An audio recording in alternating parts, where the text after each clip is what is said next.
ఇక ఫైనల్గా ఈ నవంబర్లో బీహార్ అసెంబ్లీ ఎన్నికలు జరగబోతూ ఉన్నాయి. సో అక్కడ ఆర్జేడీ ఈ ఎన్నికలను బహిష్కరించే యోచనలో ఉన్నట్లుగా తెలుస్తోంది. అండ్ రాహుల్ గాంధీ కూడా చాలా ఆరోపణలు చేస్తూ ఉన్నారు. ఈసీ మీద, భారతీయ జనతా పార్టీ మీద కూడా ఎన్నికల చోరీ జరగబోతోందంటూ కామెంట్ చేస్తూ ఉన్నారు. ఏంటి ఎంజీ రావు గారు, అసలు వివాదం ఏంటి?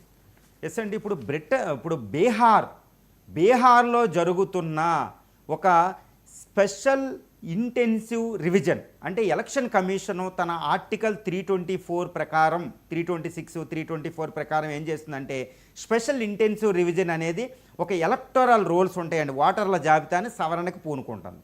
ఈ ఓటర్ల జాబితాలో ఉన్న ఓటర్లు అందరూ సరైన వాళ్ళేనా అనేది ఒక టెస్ట్ చేస్తుంది, ఒక స్కానింగ్ ప్రాసెస్ చేస్తుంది. దీనిలో భాగంగా 11 డాక్యుమెంట్స్ వాళ్ళు ప్రొడ్యూస్ చేయాలి.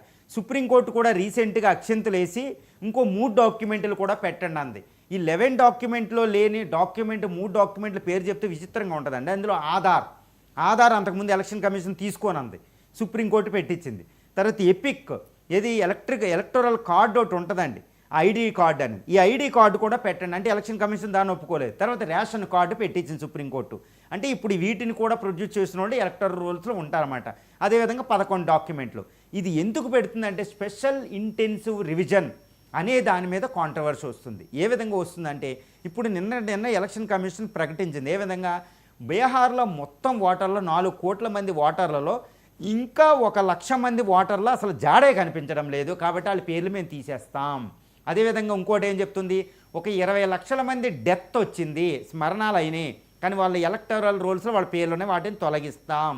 అదేవిధంగా ఇంకో 28 లక్షల మంది ఇంకా సరైన అంటే 15 లక్షల వరకు సుమారు ఇంకా డాక్యుమెంట్లు సబ్మిట్ చేయలేదు, కానీ ఒక్కరోజే ఉంది. ఇది జూలై 25కి లాస్ట్ డేట్ అండి. ఈ జూలై తర్వాత ఆగస్టు 1న డ్రాఫ్ట్ ఈ ఎలక్టోరల్ రోల్స్ ఓటర్ల జాబితాని ఇస్తుంది అనమాట.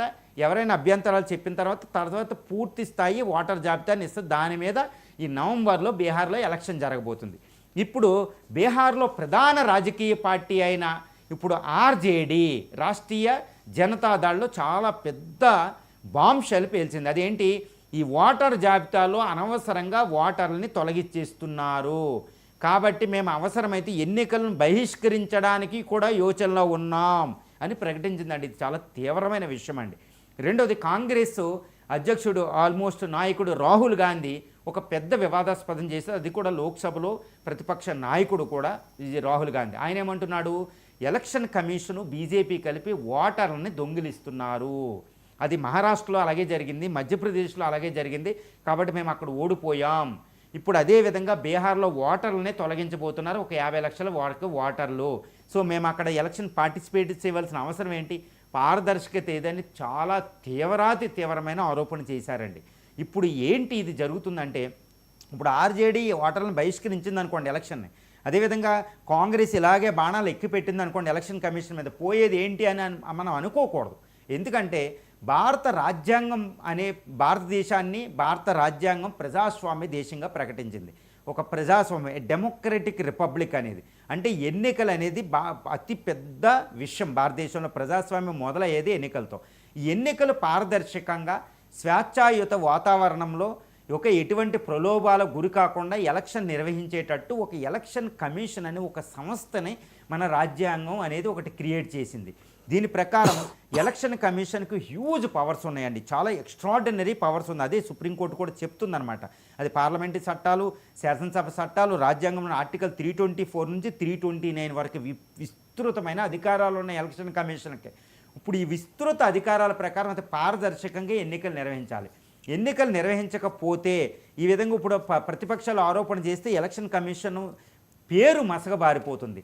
ఈ పేరు మసకబారిపోతే ఏంటి ప్రాబ్లం అని మనం అనుకోకూడదు. ఎందుకంటే ఎలక్షన్ కమిషన్ మనకి న్యాయం చేస్తుంది, ఎలక్షన్ చక్కగా పెడుతున్నాయి అనుకుంటేనే ఈ ఎలక్టర్స్ ఎన్నుకునే ఓటర్లు మనం ఎలక్షన్ని నమ్ముతారు, దాని ద్వారా వచ్చే ప్రజాప్రతినిధుల్లో మనం నమ్మకం ఉంచగలుగుతాం. అసలు ఎలక్షన్సే దొంగ ఎలక్షన్లే దొంగతనంగా జరుగుతున్నాయి, ఓటర్లు చోరీ జరుగుతుంది.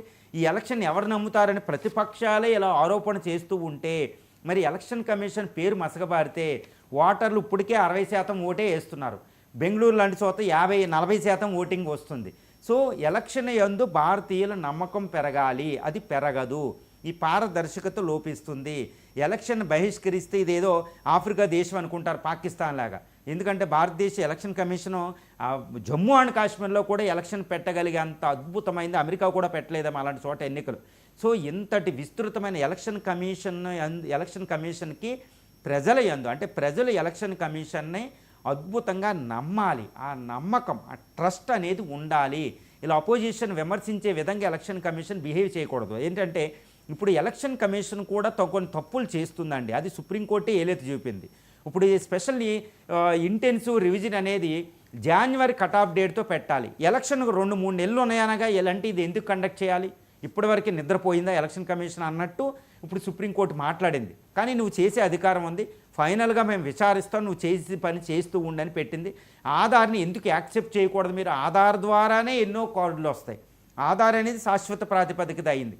అలాంటి ఆధార్ని నువ్వు ఎందుకు తిరస్కరించావని ఎలక్షన్ కమిషన్ని సుప్రీంకోర్టు అక్షంతలు వేసిందంటే ఎలక్షన్ కమిషన్ కొన్ని తప్పులు చేస్తుందనేది మనకు అర్థమవుతుంది. ప్రతిపక్షాలను ఎందుకు కన్విన్స్ చేయలేకపోతుంది ఎలక్షన్ కమిషన్? ఈ విధంగా ఎన్నో, అంటే వచ్చే బీహార్ ఎలక్షన్ అనేది భారతీయ ఎన్నికల యందు మన యొక్క నమ్మకాన్ని, ఓటర్ల నమ్మకానికి ఒక విషమ పరీక్ష, ఒక లిట్మస్ టెస్ట్ అని మనం చెప్పవచ్చు. Thank you so much MG Rao garu, చాలా అంశాలకు సంబంధించి సమగ్రంగా విశ్లేషణ